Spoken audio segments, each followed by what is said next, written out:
Bismillahirrahmanirrahim. Assalamualaikum warahmatullahi wabarakatuh.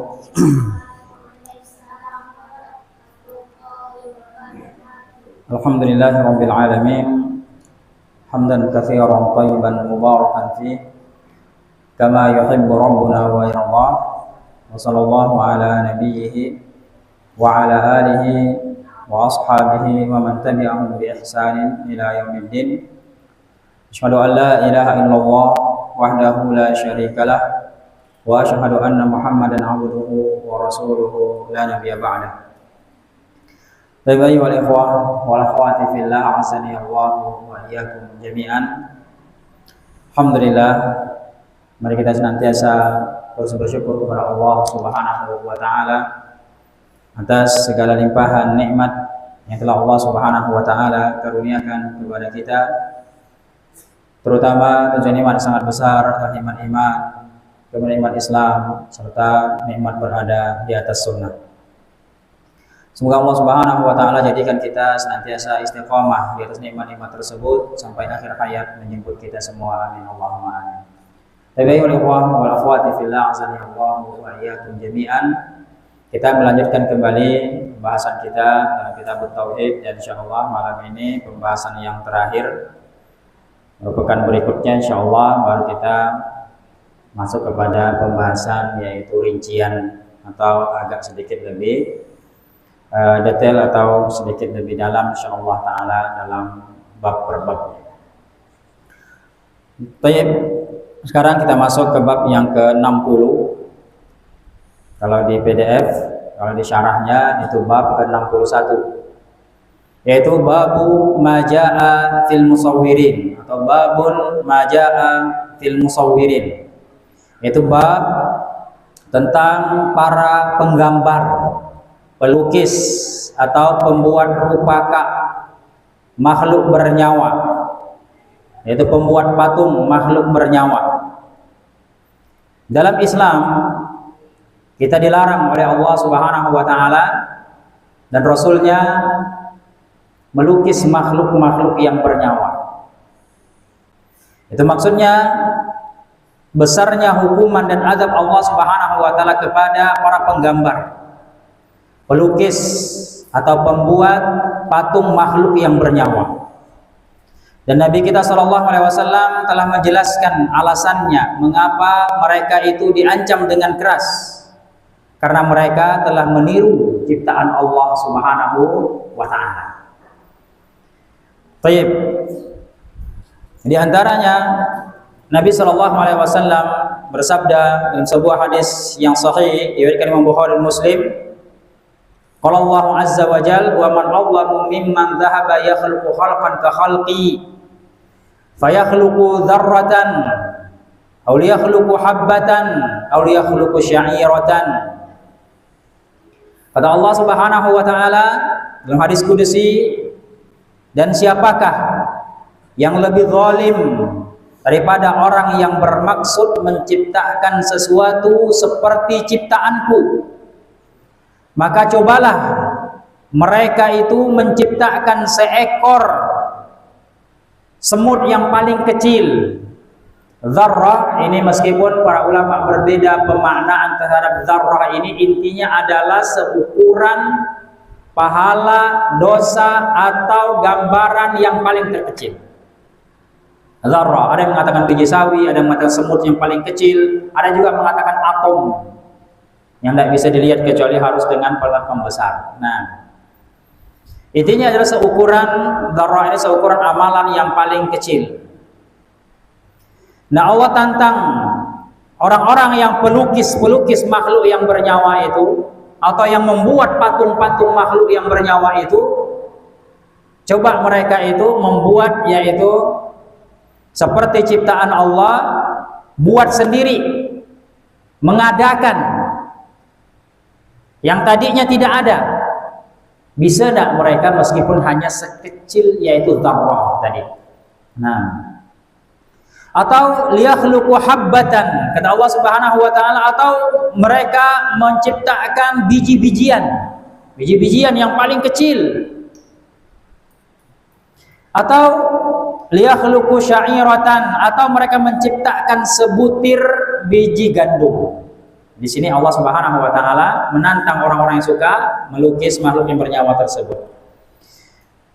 Di hadis yang lain di sini dibawakan juga Nabi sallallahu alaihi wasallam bersabda, "Kullu musawwirin finnar yaj'alu lahu bi kulli suratin sawwaraha nafsan fatu'adzibuhu fi jahannam."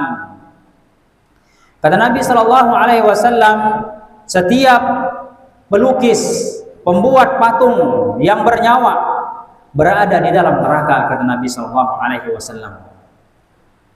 Dan setiap penggambar, pelukis atau pembuat patung yang bernyawa itu, yang dibuatnya itu akan nanti di akhirat Allah akan berikan nyawa yang akan menyiksa dirinya dalam neraka jahanam.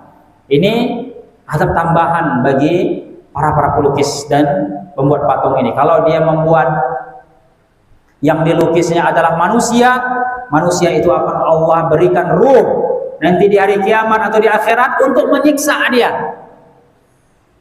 Kalau yang dilukisnya ular, kobra, kalajengking, kuda, atau makhluk-makhluk yang lainnya yang dia lukis, yang dia buat patungnya, harimau, singa dan yang semisalnya, maka nanti itu akan Allah hidupkan, berikan ruh, berikan nyawa untuk menyiksanya. Nauzubillah.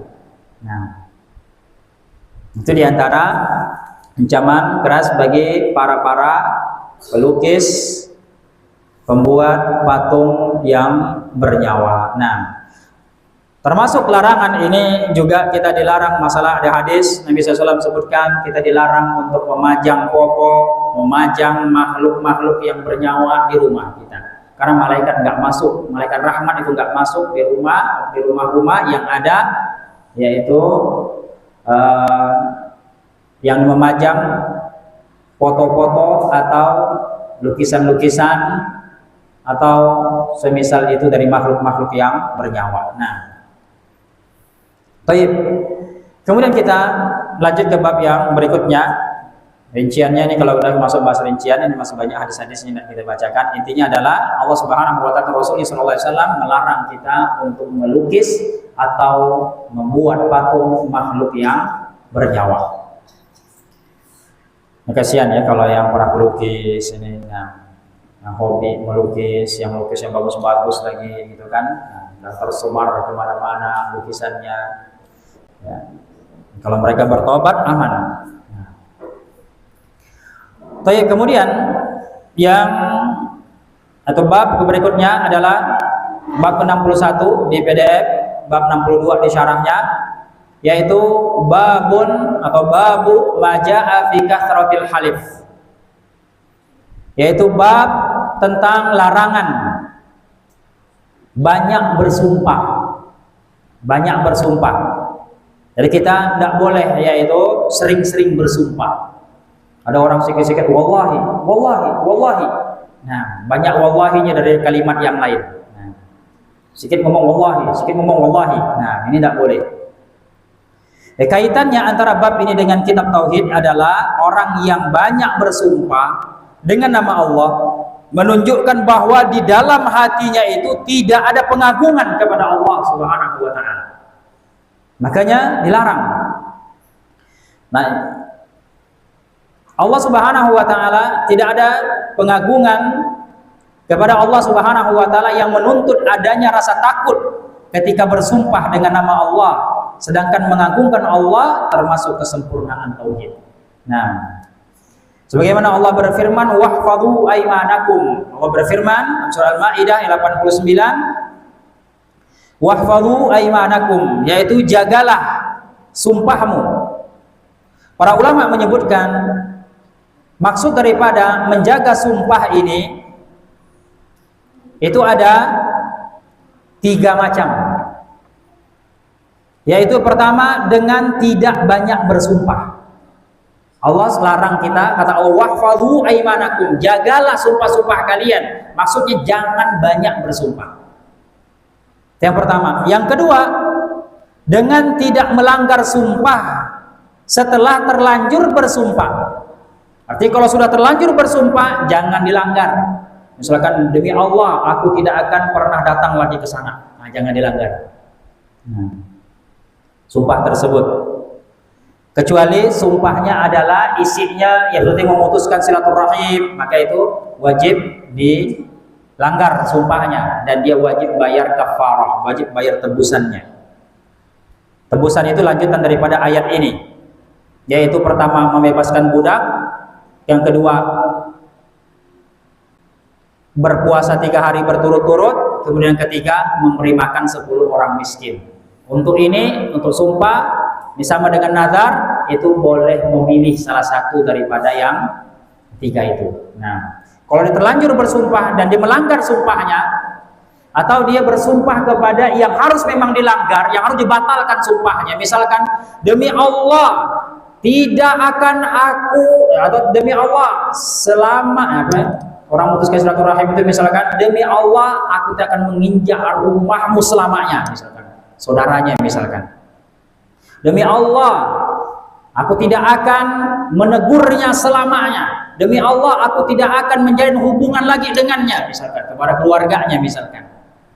Nah, ada orang sampai, jangankan aku masih hidup, gitu ya, jasad aku pun tak rela aku nyentuhnya. Itu kan ada ya. Kalau ini harus dibatalkan kalau keluarga yang memutuskan silaturahim. Nah, maka dia wajib yaitu memperbaikinya dan dia wajib membayar tebusan sumpahnya. Nah, kemudian atau dia bersumpah misalkan yang melanggar syariat, misalkan demi Allah aku tak akan pernah lagi sholat berjamaah, misalkan gitu kan. Nah, kan ngamuk misalkan dia gitu kan, maka tidak boleh, wajib dibatalkan sumpahnya. Nah, maka dia wajib membayar yaitu tebusannya. Atau dia bersumpah untuk melakukan perkara yang maksiat, misalkan demi Allah kalau aku duduk nanti aku akan traktir semua sekampung ini untuk happy ke diskotik, misalkan gitu kan. Nah, ini apa namanya, isi sumpahnya haram, tidak boleh ditunaikan. Nah, dia wajib bayar kafarah. Tapi yang ketiga adalah dengan membayar kafarah sumpah setelah melanggar sumpah. Ini maksudnya wahfadhu aimanakum, jagalah sumpah kalian. Jadi ada 3. Kata Allah tadi, jagalah sumpah kalian. Maksudnya pertama, jangan banyak bersumpah. Dan yang kedua, yaitu wajib membayar kafarah apabila sudah terlanjur bersumpah. Kemudian dia wajib menunaikan yaitu sumpahnya itu. Tidak boleh melanggar sumpahnya apabila telah bersumpah. Kalau isi sumpahnya yang mubah, wajib dia yaitu tunaikan. Demi Allah aku tak akan pernah lagi mancing di sana, misalkan itu kan. Kalau ini mubah saja, tidak masalah, misalkan gitu kan. Nah, mubah saja. Atau demi Allah aku tak akan pernah lagi yaitu manjat pohon mangga, misalkan gitu kan, karena ada jatuh, misalkan gitu kan. Nah, ini mubah, setelah dia wajib tunaikan itu. Nggak boleh lagi dia manjat pohon mangga. Kalau dia harus manjat, kalau dia pergi mancing, maka dia harus yaitu bayar kafarahnya. Nah, kalau sumpahnya mubah wajib ditunaikan. Kalau maksiat atau memutus silaturahim wajib tidak ditunaikan, jadi wajib bayar sumpah. Nah, tebusan sumpah. Banyak hadis-hadis tentang hal ini juga, tapi kita tidak bacakan semuanya. Karena kita masih pada pembahasan yang ringkas. Nanti kita sudah tahu di sini ada bab ini, dan secara inti, secara umum ada rinciannya. Nanti pas kita bahas masalah rinciannya, insyaallah taala. Intinya dalam bab ini adalah kita dilarang banyak bersumpah, karena banyak bersumpah menunjukkan yaitu tidak adanya pengagungan orang tersebut kepada Allah Subhanahu wa taala. Nah, dan para pedagang ini kita juga hati-hati, jangan sering bersumpah karena itu akan menghilangkan keberkahan. Kata Nabi sallallahu alaihi wasallam, al-halifu manfaqatan lil sil'a mamhaqatun lil kasab. Sumpah itu dapat melariskan dagangan, akan tetapi akan menghapuskan keberkahan usahanya itu. Nah, ya memang mungkin orang bisa percaya, demi Allah ini barang asli, demi Allah ini baru datang, demi Allah ini baru dipetik di pohon, demi Allah ini masak di pohon, dan seterusnya. Misalkan itu. Nah, meskipun itu benar, tak boleh kita banyak bersumpah. Cukup mata, ini baru ini. Kecuali memang ini benar lah kau ini gini-gini, mendesak ada dia, tidak ada tujuan lain kecuali mau kita bersumpah meyakinkan ya benar. Tapi bukan jangan demi Allah ini asli, demi Allah ini, demi Allah demi Allah. Tidak boleh. Nah.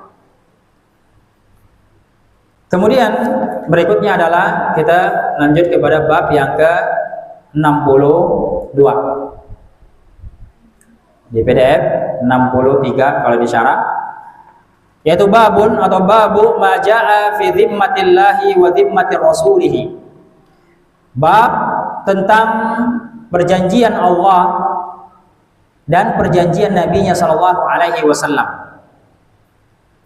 Ini bab tentang yaitu larangan kita melakukan perjanjian mengatasnamakan ini perjanjian Allah Subhanahu wa taala dan perjanjian Rasul-Nya sallallahu alaihi wasallam.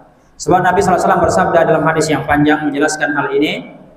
Kita bacakan intinya. Kata Nabi sallallahu alaihi wasallam, bila kamu telah mengepung benteng pertahanan musuh, lalu mereka menghendaki agar kamu membuatkan untuk mereka perjanjian Allah dan perjanjian Nabi-Nya sallallahu alaihi wasallam, maka jangan kamu buatkan untuk mereka atas nama perjanjian itu adalah perjanjian Allah dan perjanjian Nabi-Nya sallallahu alaihi wasallam.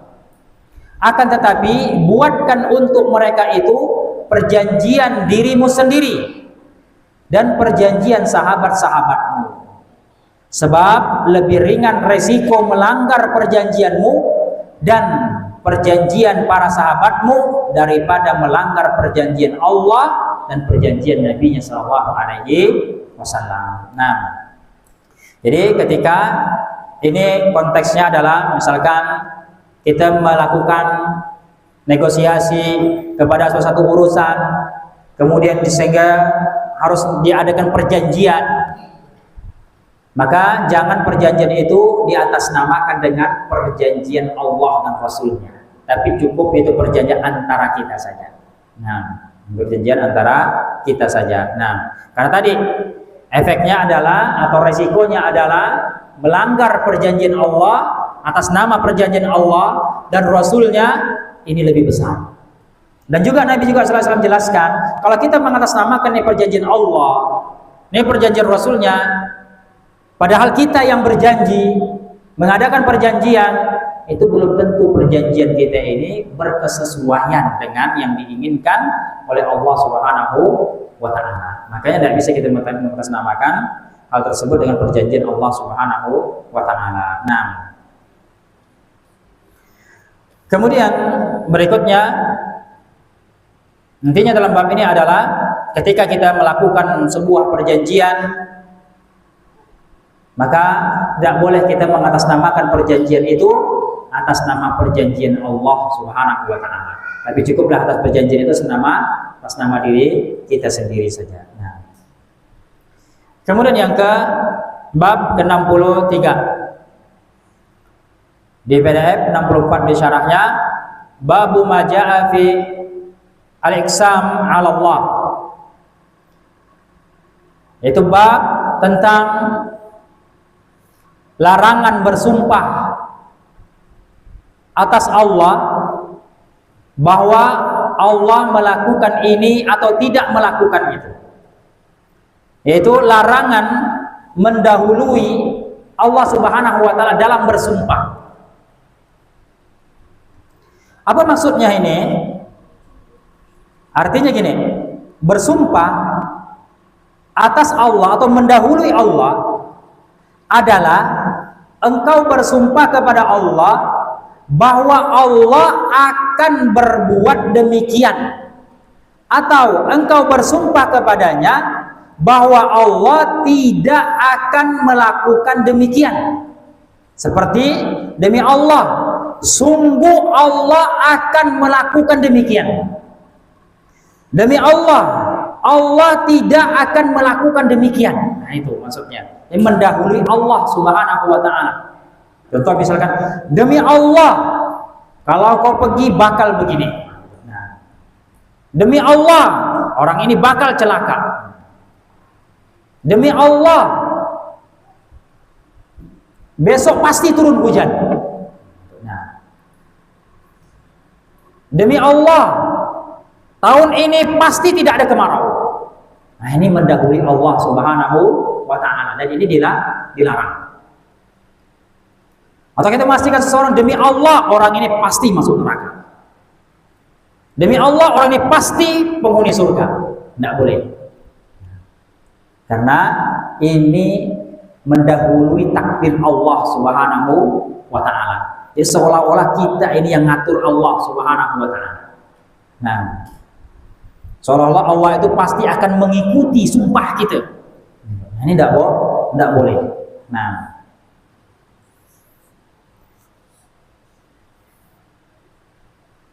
seperti dari sebuah hadis, Nabi SAW menceritakan tentang dua orang, hadis yang sahih diriwayatkan Imam Muslim, nanti di hari kiamat atau di akhirat nanti, ada kata Nabi SAW, anna rajulan qala wallahi la yaghfirullahu li fulan wa inna Allah ta'ala qala man dhal ladhi yata'alla alayya alla aghfira li fulan fa inni qad ghafartu li fulan wa ahbattu amalak. Kata Nabi SAW, ada seorang laki-laki mengatakan, demi Allah, Allah tidak akan mengampuni si fulan. Karena menurut dia mungkin dosanya sudah terlalu besar, pelanggarannya sudah terlalu parah, sehingga dia berkeyakinan Allah pasti tidak akan mengampuni orang ini. Dia bersumpah.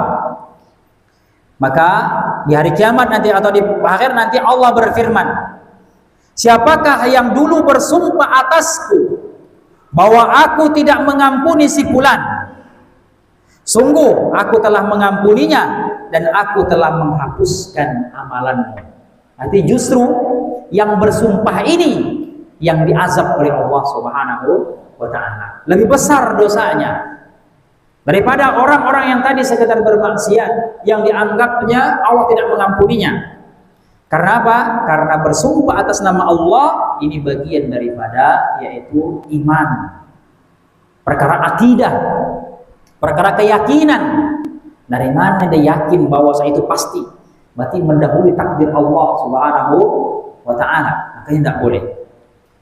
Demi Allah besok pasti akan begini. Tidak boleh.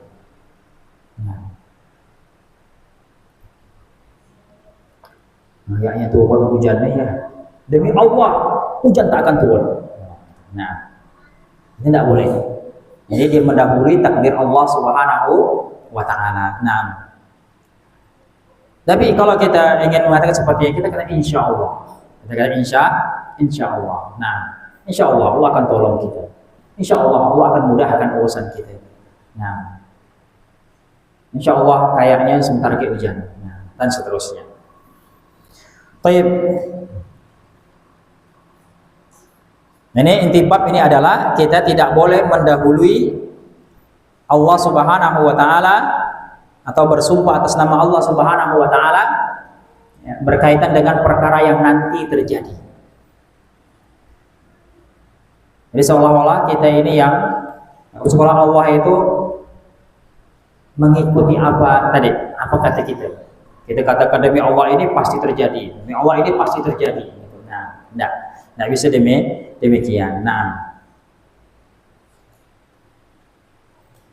meskipun di sini ada rincian para ulama tentang hal ini, tidak semua perkara, ada sebagian perkara yang itu dibolehkan.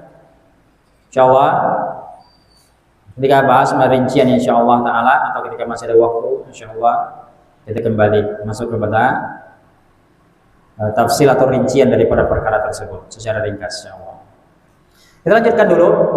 Intinya bab ini adalah larangan kita bersumpah mendahului Allah, yaitu akan perkara yang nanti terjadi. Yang boleh kita pastikan bahwa itu pasti terjadi. Demi Allah kita pasti akan untung. Kalau udah hitungannya sudah pasti gini, tidak boleh.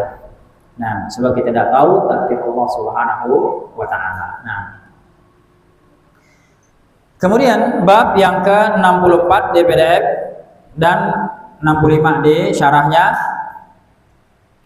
babun atau babu la yustasfa' billah ala khalqihi. Bab tentang tidak boleh menjadikan Allah sebagai perantara kepada makhluknya, yaitu menjadikan Allah Subhanahu wa Ta'ala sebagai pemberi syafaat. Syafaat, nah kita lewat bab tentang syafaat, yaitu seseorang itu menjadi perantara untuk orang lain. Nah, ini adalah orang tersebut memohon kepada orang yang memberikan keputusan. Nah, ketika Allah dijadikan demikian, maka ini menghinakan dan merendahkan Allah Subhanahu wa Ta'ala. Maka kita dilarang. Dan menjadikan Allah Subhanahu wa Ta'ala sebagai perantara kepada makhluknya merupakan bentuk celaan kepada Allah Azza wa Jalla. Karena hal ini berarti menjadikan martabat Allah Subhanahu wa Ta'ala lebih rendah daripada martabat yang dimiliki oleh makhluk. Karena yang namanya syafaat itu, orang yang memiliki syafaat itu orang itu memohon kepada sesuatu atau kepada orang yang bakal memberikan keputusan itu. Contoh misalkan, kalau contohnya langsungnya seperti Nabi SAW, orang-orang beriman, Al-Quran dan yang lainnya, itu akan memohon kepada Allah Subhanahu wa Ta'ala agar Allah Subhanahu wa Ta'ala yaitu mengampunkan si fulan yang bakal diberi syafaat. Nah, sang pemberi syafaat ini itu memohon kepada Allah Subhanahu wa Ta'ala. Nah, ketika Allah yang dijadikan sebagai pemberi syafaat, berarti ini dibalik. Seolah-olah Allah memohon kepada yaitu makhluknya. Nah, maka ini tidak boleh di dalam Islam. Ini biasanya yaitu yang dilakukan oleh orang-orang Arab Badui terdahulu. Sebagaimana sebuah hadis, meskipun sebagian yaitu hadis ini didhaifkan oleh para ulama dan sebagian yang mensahihkannya, tentang seorang Arab Badui yaitu menjadikan Allah Subhanahu wa Ta'ala sebagai perantara untuk memohon sesuatu kepada Rasulullah sallallahu alaihi wasallam. Kemudian Nabi katakan, waihak innahu la yastasfa' billah ala ahadin min khalqihi inna sya'nallah a'zam min dzalik. Kata Nabi SAW, celakalah kamu, sesungguhnya tidak dibenarkan Allah itu dijadikan sebagai perantara kepada siapapun dari makhluknya. Sungguh kedudukan Allah jauh lebih agung dari yang demikian itu. Nah, jadi Allah itu justru yang dimintai, bukan Allah yang meminta. Jadi kalau kita menjadikan Allah sebagai perantara atau pemberi syafaat, maka kita itu merendahkan kedudukan Allah yang tadinya Allah sebagai pemberi, sekarang menjadi sebagai peminta syafaat. Nah, makanya tidak boleh.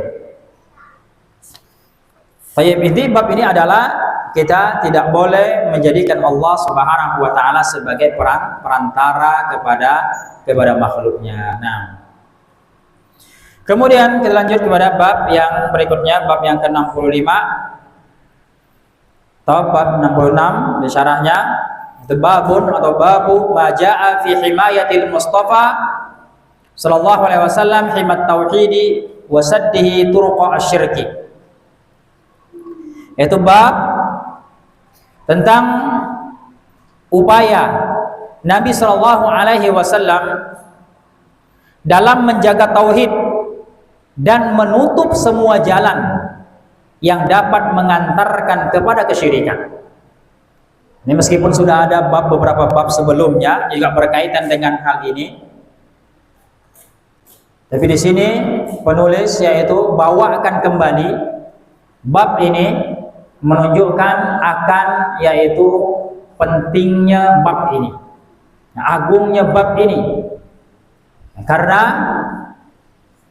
dalam syariat setiap perkara-perkara keumuman perkara-perkara maksiat yang besar, apalagi kesyirikan, itu ditutup celahnya, ditutup jalannya yang bisa menyampaikannya ke sana.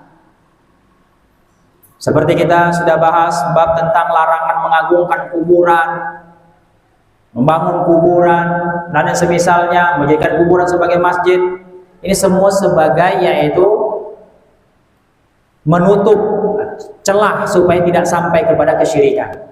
Kemudian bab larangan menyembelih karena Allah di tempat yang biasa menyembelih orang-orang untuk selain Allah Subhanahu wa taala. Bab larangan menyembelih karena Allah di tempat yang biasa orang-orang kafir menyembelih untuk selain Allah. Larangan bab ini menutup celah supaya tidak sampai kepada terjadi kesyirikan. Nah, Syekh Abdul Rahman bin Nasir As-Sa'di berkata, telah disebutkan sebelumnya bab yang mirip dengan bab ini, penulis yaitu mengulanginya karena perhatian beliau terhadap kedudukan bab ini.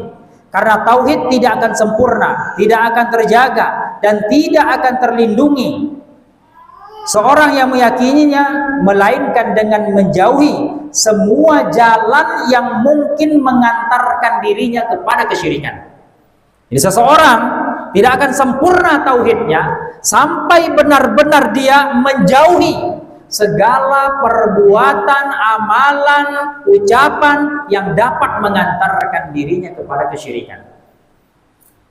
Nah, ini banyak bab. Dalam bab ini yaitu sebagai bentuk menutup celah supaya tidak terjadi kesyirikan. Nah, adapun perbedaan antara kedua bab ini adalah bahwa bab pertama dan beberapa bab yang lainnya, di antara bab yang ke-22 berisi penjagaan tauhid dengan menutup jalan-jalan menuju kesyirikan yang berupa perbuatan. Seperti tadi larangan untuk melakukan mendatangi kuburan, meninggi kuburan atau semisal itu. Ini berkaitan dengan yaitu perbuatan. Nah, sedangkan bab ini, bab ke-65 atau bab ke-66 ini berisi tentang penjagaan tauhid dan menutup jalan-jalan kesyirikan dengan beradab dan berhati-hati dalam perkataan. Ini berkaitan dengan perkataan, ucapan. Kita lihat contohnya di sini, di antaranya an Abdullah ibn Syikhir radhiyallahu anhu qala intalaqtu fi wafdi Bani Amir ila Rasulillah sallallahu alaihi wasallam. Kemudian faqulna anta sayyiduna. Faqala as-sayyidullah tabaraka wa ta'ala. Qulna wa afdaluna fadlan wa a'zamuna tulan. Wa a'zamuna qawlan. Faqala qulu biqaulikum aw ba'di qaulikum wa la yastajrimannakum asy-syaitan. Rawahu Abu Daud bi sanadin jayyid. Hadis ini disebut sahih oleh para ulama. Dari Abdullah bin Syikhir radhiyallahu anhu dia menuturkan, tatkala aku pergi bersama suatu rombongan Bani Amir untuk menemui Rasulullah sallallahu alaihi wasallam, kami lantas berkata, memuji Nabi sallallahu alaihi wasallam. Dan ini kebiasaan orang-orang Arab, kalau menemui seseorang karena ada kepentingan, ada urusan, ada yang ingin dicari, maka mereka menyanjung-nyanjung terlebih dahulu. Nah, engkau adalah sayyid kami, tuan kami, sayyid kami. Maka Nabi mengatakan sayyid yang sebenarnya adalah Allah Subhanahu wa taala. Jadi Nabi tutup celahnya. Jadi jangan menyanjung terlalu tinggi. Nanti khawatir sampai mengkultuskan Nabi SAW. Itu yang tidak Nabi inginkan. Kemudian mereka melanjutkan, mereka mengatakan, engkau adalah orang yang paling mulia dan yang paling agung kebaikannya di antara kami. Ucapannya benar. Nabi memang orang yang paling mulia, dari keturunan yang paling mulia. Dan Nabi memang sayyid, penghulu dari segala manusia. Tapi Nabi tidak mau manusia itu atau umat berlebihan memuji beliau. Nah, takutnya tadi sampai terjadi kepada pengkultusan kepada beliau. Jadi beliau tutup celah itu. Kemudian setelah itu Nabi bersabda, qulu biqaulikum aw ba'dhi qaulikum wala yastajrimannakum syaitan. Ya, kata Nabi sallallahu alaihi wasallam, ucapkanlah dengan perkataan kalian yang biasa saja, atau sebagian perkataan kalian yang wajar saja, dan janganlah kalian terseret oleh syaitan. Jadi tadi kalau berlebih-lebihan nanti yaitu bisa sampai kepada yaitu mengkultuskan atau perkara kesyirikan. Maka Nabi SAW tutup jalan itu. Dalam hadis lain Nabi SAW katakan,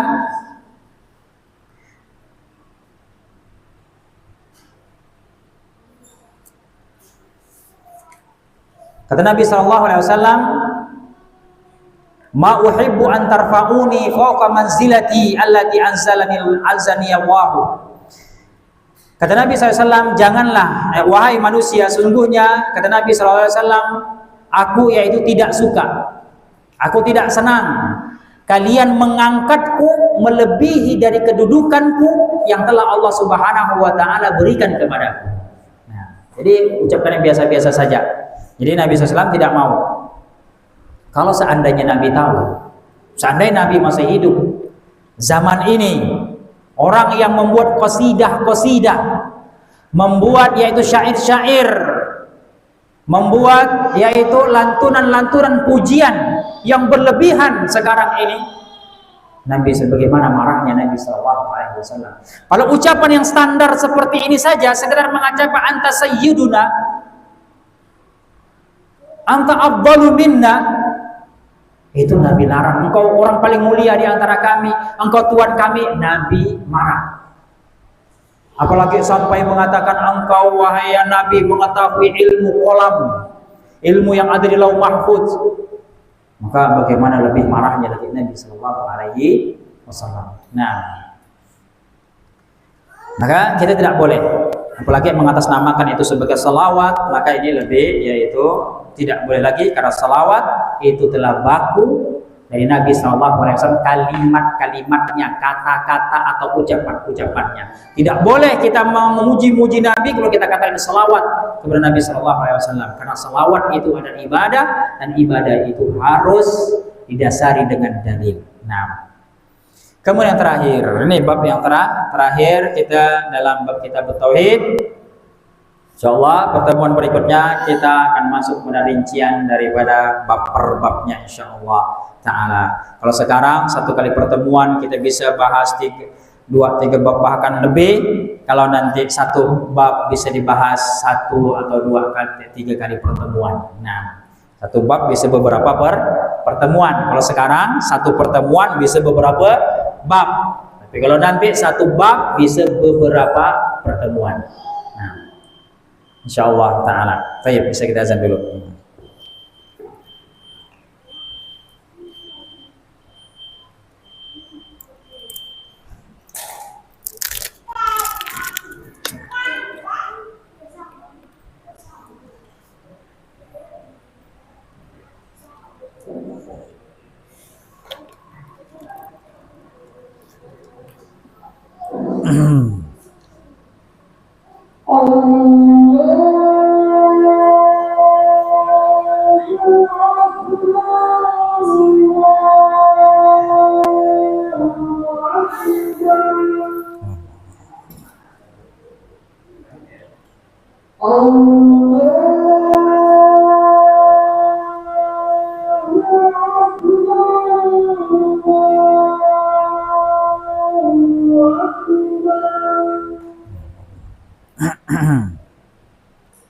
أشهد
Baik, baik sekalian, kita lanjutkan pembahasan kita di bab yang terakhir, dan bab ini bab 66 atau 67 di syarahnya. Di sini tidak ada di PDF, tidak ada judul, tapi di syarahnya dikasih judul ya tentang keagungan.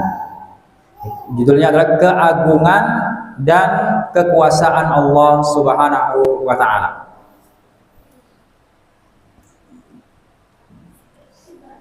Dalam bab terakhir ini penulis rahimahullah Muhammad At-Tamimi rahimahullah menyebutkan beberapa dalil dari Al-Quran maupun As-Sunnah yang menjelaskan keagungan serta kekuasaan Allah dengan maksud untuk menunjukkan bahwa hanya Allah saja Rabb yang berhak dengan segala macam ibadah yang dilakukan manusia, dan hanya miliknya segala sifat kesempurnaan dan kemuliaan. Nah, ini tujuannya. Ya, kaitan bab ini dengan kitab tauhid adalah bahwa penulis Syekh Muhammad At-Tamimi rahimahullah ingin menutup kitab beliau, kitab tauhid ini, dengan bab ini yang berisi dalil-dalil keagungan Allah dan ketundukan makhluk-makhluk kepadanya. Hal ini menunjukkan bahwa hanya Dia, Allah Subhanahu wa taala, yang berhak diibadahi dan berhak, bahwa Dia saja yang mempunyai sifat-sifat yang sempurna dan agung. Nah, jadi bab ini juga hikmah diletakkan di bab yang terakhir. Ini inti. Kalau orang tidak akan, kalau seseorang tidak ada timbul pengagungan kepada Allah Subhanahu wa taala, maka dia tidak akan bisa menerapkan yaitu bab-bab yang sebelumnya. Maka tadi seperti tadi banyak bersumpah, orang yang banyak bersumpah dia tidak mengagungkan Allah Subhanahu wa taala. Maka Allah berfirman di sini, penulis bawakan pertama dalilnya surah Az-Zumar 67, wa ma qadarullah haqqa qadrihi wal ardu jami'an qabdatu yaumal qiyamah was samawati matwiyatun bi yaminih subhanahu wa ta'ala amma yusyrikun. Kata Allah, dan mereka tidak mengagungkan Allah sebagaimana mestinya, padahal bumi seluruhnya dalam genggamannya pada hari kiamat, dan langit digulung dengan tangan kanannya Allah Subhanahu wa taala. Maha suci Dia dan maha tinggi Dia dari apa yang mereka persekutukan. Jadi orang-orang yang melakukan kesyirikan itu umumnya mereka tidak mengagungkan Allah Subhanahu wa taala. Orang yang masih beribadah kepada selain Allah, maka mereka ini semuanya tidak mengagungkan Allah Subhanahu wa taala. Mereka yang masih pakai jimat, mereka yang masih yaitu mengalap berkah kepada kuburan dan yang semisalnya, ini semuanya mereka tidak mengagungkan Allah Subhanahu wa taala. Apalagi yang mereka minta kepada jin, dan perlindungan kepada jin dan semisalnya, maka mereka semua tidak mengagungkan Allah Subhanahu wa taala. Maka Allah katakan wa ma qadarullah haqqa qadri. Mereka tidak mengagungkan Allah sebagaimana mestinya. Nah, dan banyak lagi dalil-dalil dalam bab ini berkaitan dengan keagungan Allah Subhanahu wa taala. Tapi tidak kata dengan semua, inti dari bab ini adalah kita harus menanamkan dalam diri kita tentang pengagungan kepada Allah Subhanahu wa taala. Kita harus menumbuhkan pengagungan dalam diri kita kepada Allah Subhanahu wa taala agar kita tidak berani itu melakukan segala bentuk kesyirikan, agar kita benar-benar sempurna tauhidnya kepada Allah Subhanahu wa taala. Nah, baik, jemaah sekalian, pembahasan kita cukupkan sampai di sini. Sisanya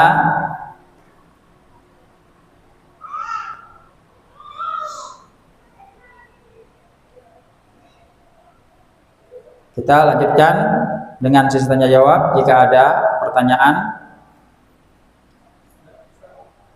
ya silakan. Assalamualaikum.